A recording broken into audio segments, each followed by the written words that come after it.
प्रधानमंत्री नरेंद्र मोदी आज रात 8:30 बजे देश को संबोधित करेंगे। एक अपील की गई थी प्रधानमंत्री नरेंद्र मोदी द्वारा। उन्होंने विपक्ष को कहा था कि आपको एक ब्लैंक चेक मैं दे रहा हूं, आपको क्रेडिट लेना है तो आप क्रेडिट ले लीजिए, लेकिन एकजुट होकर इस बिल को पास करिए। लेकिन वो हो ना सका। अब भारतीय जनता पार्टी का मानना है कि ये बात घर घर तक लेके जानी होगी कि असली महिला विरोधी कांग्रेस पार्टी है और विपक्षी पार्टियां हैं। स्मृति ईरानी जी मेरे साथ हैं। स्मृति जी, एक बात जो प्रधानमंत्री ने बोली, गृह मंत्री अमित शाह ने भी बोली कि हम आपसे अपील कर रहे हैं, जिस तरीके की ट्वीट में भी प्रधानमंत्री ने बोला, अब उसके सिर पे घुमा दिया गया और ये कहा गया है कि महिला विरोधी एक्चुअली भारतीय जनता पार्टी है। प्रियंका गांधी ने भी आज ये बोला कि महिलाओं की आड़ में भारतीय जनता पार्टी कुछ बदलना चाह रही थी। क्या बदलना चाह रही थी? स्पष्ट सवाल है, क्या बदलना चाह रही थी? इसको इंगित नहीं किया गया। महिलाएं और महिलाओं के प्रति हमारी सार्थक राजनीति, उसका परिणाम क्या है? प्रधानमंत्री मोदी जी के कार्यकाल में 11 करोड़ गरीब परिवार की महिलाओं के लिए टॉयलेट बनाना, उसका प्रमाण क्या है कि प्रधानमंत्री मोदी जी के कार्यकाल में 25 करोड़ औरतों का जीवन में पहली बार बैंक का खाता खुलना, 30 करोड़ से ज्यादा मुद्रा की लोन्स जो हैं वो ऐसी महिला को देना जो अपने दम पर व्यवसाय करना चाहते हैं, अपने परिवार का भरण पोषण करना चाहती हैं।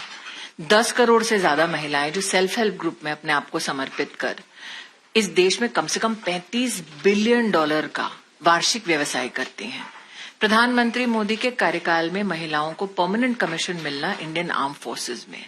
तो प्रधानमंत्री मोदी का महिला उत्थान के प्रति जो योगदान है वो तो प्रमाणित हो चुका है। अब जब कांग्रेस पार्टी ने जनता के सवालों का जवाब देने में कहीं ना कहीं कोई चुनौती देखी है तो वो दोगलेपन पर उतर आए हैं। और मैं दोगलापन क्यों कह रही हूं, इसका प्रमाण आज उनकी प्रेस कॉन्फ्रेंस में आ गया। कांग्रेस ने ये कहा कि आप 2023 का बिल लाइए, हम अभी का अभी उसको पारित करवाते हैं। जो बिल पारित हो चुका उसे दोबारा पारित करवाने की बात कर रहे हैं।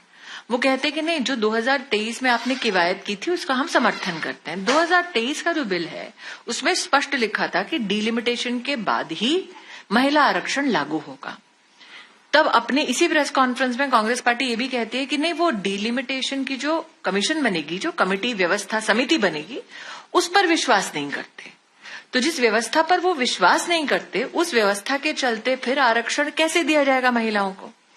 फिर कांग्रेस ने सेशन के वक्त और सेशन से पहले ये विषय उठाया कि आप दक्षिणी राज्यों के साथ अन्याय करने जा रहे हैं। तो गृह मंत्री ने कल स्वयं कहा कि हम प्रोपोर्शनेटली कैसे 50% प्रत्येक राज्य में सीटों का इजाफा होगा वो लिखित में आपको देना चाहते हैं। आप 1 घंटे का समय दीजिए।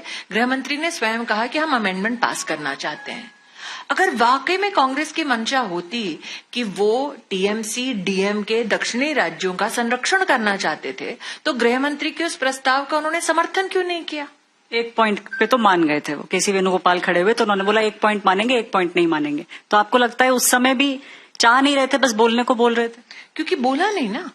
गृह मंत्री जी ने पुनः दोहराया अपना प्रस्ताव कि आप अभी के अभी पूरा विपक्ष एकजुट के होकर कह दे कि आप 50% की जो गारंटी है वो लिखित रूप में देना चाहते हैं तो हम अमेंडमेंट पास कर देंगे। लेकिन कहाँ एक स्वर में बोला विपक्ष कल? विपक्ष ने स्पेशल सेशन से पहले ये बोलना शुरू कर दिया, जी आप सेशन क्यों बुला रहे हो जब चुनाव चल रहे हैं? ऐसा नहीं हुआ है क्या इस देश में कि सेशन भी चल रहा हो और प्रदेश में चुनाव भी चल रहा हो? 2013 में जब विपक्ष की सरकार थी, यूपीए की सरकार के विंटर सेशन के कार्यकाल में राजस्थान में चुनाव चल रहा था। 2017 में जब उत्तर प्रदेश का चुनाव चल रहा था तब भारत में हमारी संसद में बजट सेशन चल रहा था।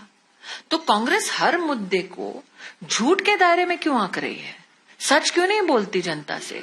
ये सच बोल दिया कि हाँ हमने 98 साल पहले सपना देखा था। तो जब वो सपना हकीकत बन रहा है तब कांग्रेस हाथ क्यों खींच रही है? प्रियंका गांधी को आगे किया जा रहा है। देखिए प्रेस कॉन्फ्रेंस करी आज प्रियंका गांधी ने करी। उन्होंने तो दो मुही बात कही है, वही तो कल थपथपा रही थी मेज। जब महिला आरक्षण का ये जो स्वप्न वो दिखा रही थी वो पूरा होने वाला था, वही तो आज खिलखिला रही थी जब उन्होंने कहा हाँ सारी औरतें हार गई यूपी में।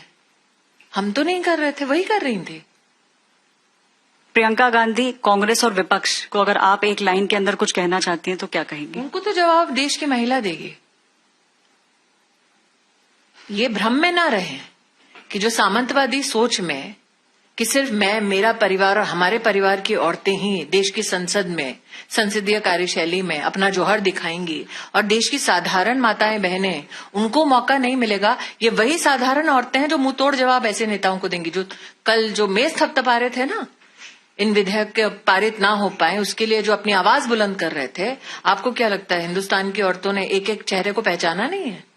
तो उनको तो मुंह तोड़ जवाब देश की औरतें ही देंगी। और देश की औरतों से तो मेरी अपील है कि उनसे ये भी पूछिए, बढ़ चढ़कर अपने खानदान की जब वो बढ़ाई करते हैं तो फिर जवाब दें। उस खानदान के पास जब 6 दशक सत्ता थी तो 11 करोड़ गरीब घरों में महिलाओं के लिए शौचालय क्यों नहीं बनवाया था? 25 करोड़ औरतों के लिए बैंक का खाता क्यों नहीं खुलवाया था? 10 करोड़ से ज्यादा औरतों को 5 लाख की जो सुविधा मोदी सरकार ने दी है 32,000 अस्पतालों में पूरे देश में, वो क्यों नहीं दिया था? परमानेंट कमीशन महिलाओं को आर्म फोर्सेस में क्यों नहीं दिया था? और जब महामहिम द्रौपदी मुर्मू जी को हमने एक प्रस्तावना की कि हम चलिए सर्वसम्मति से देश के राष्ट्रपति का चुनाव करते हैं, देश में पहली बार एक ग्रामीण अंचल से गरीब आदिवासी परिवार की महिला देश की राष्ट्रपति बनने वाली हैं, उनका हम समर्थन करते हैं, तब क्यों कांग्रेस ने समर्थन नहीं किया था? एक आखिरी सवाल, क्या बीजेपी घर घर जाके इस मैसेज को पहुंचाएगी और क्या आप लोग मेक श्योर करेंगे कि महिलाएं जाने एग्जैक्टली क्या हुआ है? देखिए, ये आपकी बहुत बड़ी गलतफहमी है और माफी चाहती हूँ कि देश की महिलाओं ने देखा नहीं कल क्या घटा है। देश की हर महिला ने देखा है। और मैं इस बात में एक और बात जोड़ देती हूँ, आपको लगता है देश का युवा भी इसको माफ करेगा? आपको लगता है युवा वर्ग आज इस देश का नहीं चाहता कि महिला को समानता का अधिकार मिले, महिला को सम्मान मिले, महिला की आकांक्षाओं को एक मौका मिले? तो ये सिर्फ महिला का विषय नहीं रहेगा। ये देश का हर वो युवा नागरिक जो चाहता है कि भाई पीढ़ी दर पीढ़ी महिलाओं ने संघर्ष किया है, किस लिए? सिर्फ ताकि हम रिप्रेजेंटेशन कर सकें। ये जो बढ़ चढ़ के आज कांग्रेस की प्रेस कॉन्फ्रेंस हुई है, आप बताइए, जेंडर बजट इस देश में पहली बार तब आया जब अटल जी की सरकार थी। आप अगर 15 फाइनेंस कमीशन देखें, पहली बार पंचायत में जेंडर टाइड बजट का डिस्पोजल या एलोकेशन हुआ है।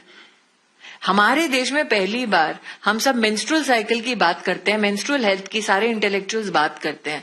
आपको पता है मेंस्ट्रुअल प्रोडक्ट का जो वो क्या कहते हैं इसको, डिस्पोजल होता है, उसकी एडमिनिस्ट्रेटिव फ्रेमवर्क पहली बार तब दी गई इस देश में जब नरेंद्र मोदी प्रधानमंत्री बने। तो ये कांग्रेस पार्टी वाले अब बढ़ चढ़ के ये बात करेंगे कि इन्होंने महिलाओं का संरक्षण किया है। महिलाओं का संरक्षण सिर्फ भारतीय जनता पार्टी ने किया है और घर घर जाके भारतीय जनता पार्टी अब लोगों को बताएगी। और महिलाओं ने कल स्वयं देखा कैसे विपक्ष एक होके एकजुट हो गया ताकि ये जो बिल है जिससे महिला रिजर्वेशन बढ़ता उसको गिराया जा सके। कैमरा पर्सन शगुन के साथ ऐश्वर्या पालीवाल, आज तक। जैसे कि मैं सो रहा हूँ तो पिताजी को जगाना है मुझे, तो वो डायरेक्ट उठाने के बजाय, और हिंसा की परंपरा मेरे यहाँ नहीं थी सौभाग्य से, तो वो क्या करते थे कि उस कमरे में आ जाएंगे या बाहर से गुजरेंगे और चौपाई बोलेंगे, प्रात काल उठ गए रघुनाथा मात पिता गुरु नावई माता। कभी कभी मैं गुस्से में उठ करके अरे पापा चरण स्पर्श किया और सो गया। मैंने कहा अब मत उठाना।